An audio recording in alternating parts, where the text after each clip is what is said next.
ये set theory का exercise 1.4 का क्वेश्चन नंबर 6 है। इसके अंदर आपको जो है 4 सेट गिवन है इस क्वेश्चन के अंदर, A B C and D. अब इसमें अलग अलग पार्ट दे रखे हैं कि इनकी वैल्यूज़ निकालनी, कहीं पे इंटरसेक्शन है, कहीं पर आपका यूनियन है और कहीं पर दोनों चीज़ें, तो उनको आपने निकालना है। तो इनको 1 बाई 1 करते हुए चलते हैं। फर्स्ट पार्ट हम लेते हैं ए इंटरसेक्शन बी। जब हम ए इंटरसेक्शन बी निकालेंगे तो क्या होगा, ए और बी के कॉमन एलिमेंट आपको आइडेंटिफाई करने हैं। अब यहाँ पर 3 कॉमन नहीं है, 5 कॉमन नहीं है बी के अंदर, 7 आपका कॉमन है। क्लियर है? तो यहाँ पर आ गया आपका 7 और 9 भी कॉमन है, 9 भी आ गया, 11 भी कॉमन है तो 11 भी आ गया। अब बी के अंदर 13 एलिमेंट बचता है, ये 13 वैल्यू बचती है, तो ये कॉमन नहीं है ए के अंदर, तो इसको हम नहीं लिखेंगे। जो इसके अंदर कॉमन है वो लिखा जाएगा और जो ए और बी दोनों के बीच में कॉमन है उस वैल्यू को हम लिखेंगे यहाँ पर। ये आपका फर्स्ट पार्ट तैयार हो गया ए इंटरसेक्शन बी का 7, 9, 11। अब इन्हीं वैल्यूज़ को हम यहाँ आगे कहीं ना कहीं पर ये यूज़ होगा हमें, तो हमको इसको यूज़ करना है, तो इस चीज़ को ध्यान देना है। फिर नेक्स्ट आपका आ रहा है बी इंटरसेक्शन सी। ठीक इसी तरह से आइडेंटिफाई कर लेना बी और सी के बीच में 7, 9, 11, 13। अब यहाँ पर कॉमन क्या है, 11 एंड 13 है, तो यहाँ पर आप लिख दोगे 11 एंड 13। क्लियर है? नेक्स्ट इसी तरह से थर्ड पार्ट आपका क्या है कि A intersection C intersection D. अब A intersection C intersection D, अब इसमें अंदर क्या करना है, A intersection C intersection D. जब आप इसको लिखोगे तो ए के एलिमेंट 3, 5, 7, 9, 11 है और सी के एलिमेंट आपके क्या है, 11, 13, 15 है। तो ए और सी के बीच में कौन कॉमन हो रहा है, सिर्फ 11 कॉमन हो रहा है। और 11 और डी के बीच में क्या कॉमन हो रहा है, ये 15 और 17 है। तो इन तीनों के बीच में कोई भी एलिमेंट कॉमन नहीं है। तो उस केस में आप क्या करोगे, इसको इस तरह से क्लोज कर दोगे या अपने आप में एक नल सेट तैयार हो जाएगा। नल वैल्यू, कोई भी वैल्यू इसके बीच में कॉमन नहीं है, तो इसको हम इस तरह से लिख सकते हैं। नेक्स्ट पार्ट आपका क्या कह रहा है कि A intersection C. A intersection सी आपका क्या है, ए 3, 5, 7, 9, 11 है, सी आपका 11, 13, 15 है। तो इन दोनों के बीच में जो कॉमन वैल्यूज हैं वो है 11। ठीक है, ये चीज़ क्लियर हो गई होगी आपको। नेक्स्ट पार्ट है आपका B intersection D. B intersection D के अंदर जो है, बी आपका ये सेट है और डी आपका ये सेट है। बी के अंदर वैल्यूज़ क्या है आपकी 7, 9, 11, 13 और डी के अंदर वैल्यूज़ हैं 15 एंड 17। अब इसमें से दोनों में से कोई भी वैल्यू कॉमन नहीं है, तो इसको हम नल सेट की तरह इसको रिप्रेजेंट कर देंगे, मतलब इसके में कोई भी एलिमेंट कॉमन नहीं है। नेक्स्ट पार्ट आपका क्या है कि A intersection B union C. B union C पहले आपको आइडेंटिफाई करना है, तो बी यूनियन सी सबसे पहले आप आइडेंटिफाई कर लीजिए।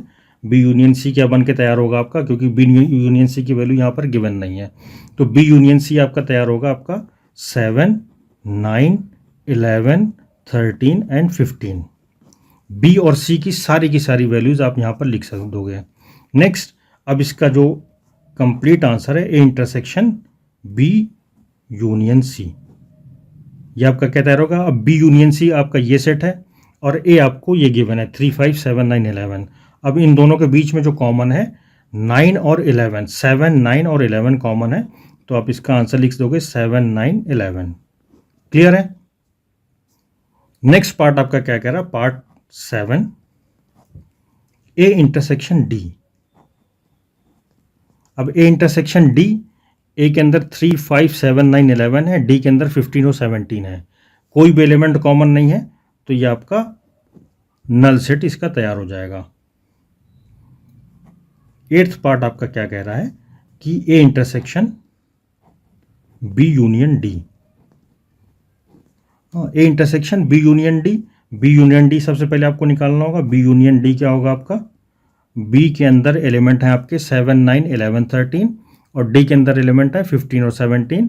तो सारे के सारे एलिमेंट इन दोनों के आप लिख दोगे 7, 9, 11, 13 एंड 15 एंड 17। क्लियर है? अब इसका जब हम ए इंटरसेक्शन बी यूनियन, अब इसका A intersection B union D आपने आइडेंटिफाई कर लिया, तो A intersection B union D क्या हो जाएगा। अब बी यूनियन डी की वैल्यू है आपकी 7, 9, 11, 13, 15, 17 और ए की वैल्यूज़ कितनी गिवन है 3, 5, 7, 9, 11। अब इन दोनों के बीच में आपका क्या कॉमन हो रहा है, वो आपका कॉमन हो रहा है 7, 9, 11। ये चीज़ क्लियर है। नेक्स्ट पार्ट आपका है पार्ट 9। इसमें क्या आपको निकालना है, ए इंटरसेक्शन बी।